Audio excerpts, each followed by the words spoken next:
there is a wonderful little coffee house about a half a block that way, the Oak House. And if you haven't visited, maybe when things calm down a little bit, go. If you want some company, you give me a call, I'll buy you a cup of coffee. It's a great, great place to have a cup of coffee. And they have this funny little chalkboard out front where they always have these goofy sayings. And my favorite saying is coffee, big letters with a big arrow pointing at the door, because adulting is hard. Now, for those of us in the room who are adults, we know, yes, adulting is hard, and coffee only gets you so far through that process. But for those of you who are new to college, new to this moment of life, welcome to adulting. It is hard. And there are so many wonderful things here that will support you, that will encourage you, that will inspire you. Likewise, there are so many things at this moment of life that will challenge you, that will weigh you down, that will ask you to grow in ways that are beyond uncomfortable. Welcome to adulting.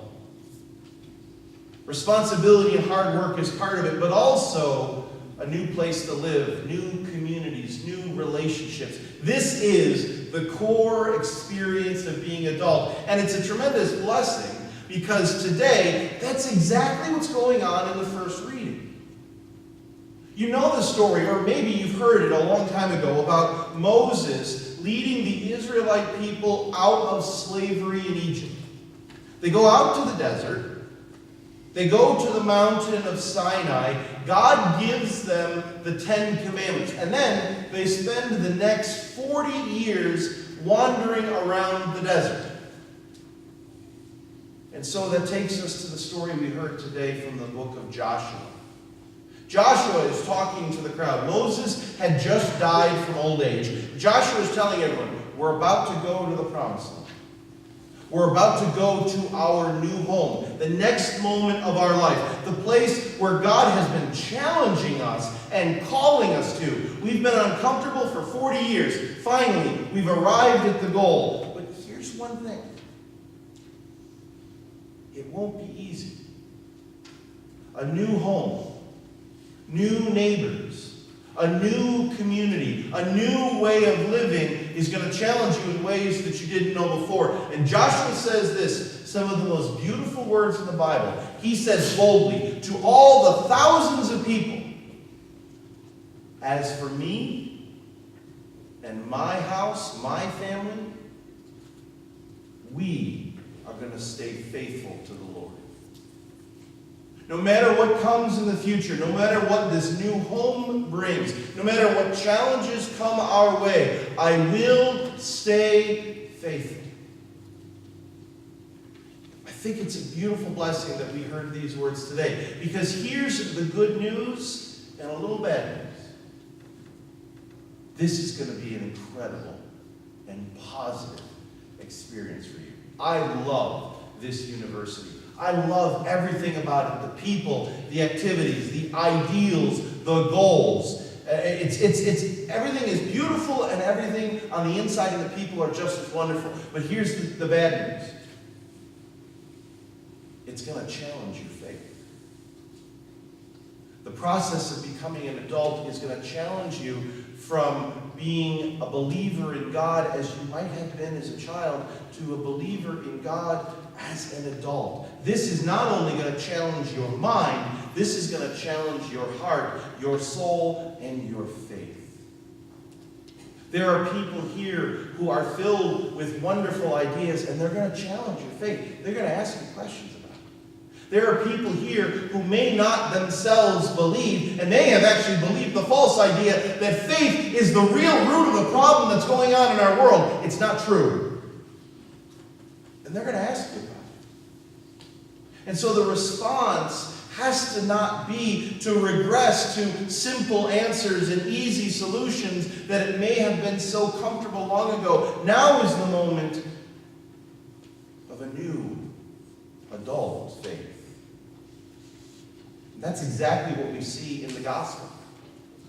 Jesus gave probably one of the greatest sermons in all of the Bible, maybe second only to the Sermon on the Mount. He's explaining eternal life. He's explaining the bread of life, the Eucharist that we receive on the altar. And it's a new teaching. It's a new thought. It's new theology. And so many of his disciples didn't want to be challenged with some new ideas that they left.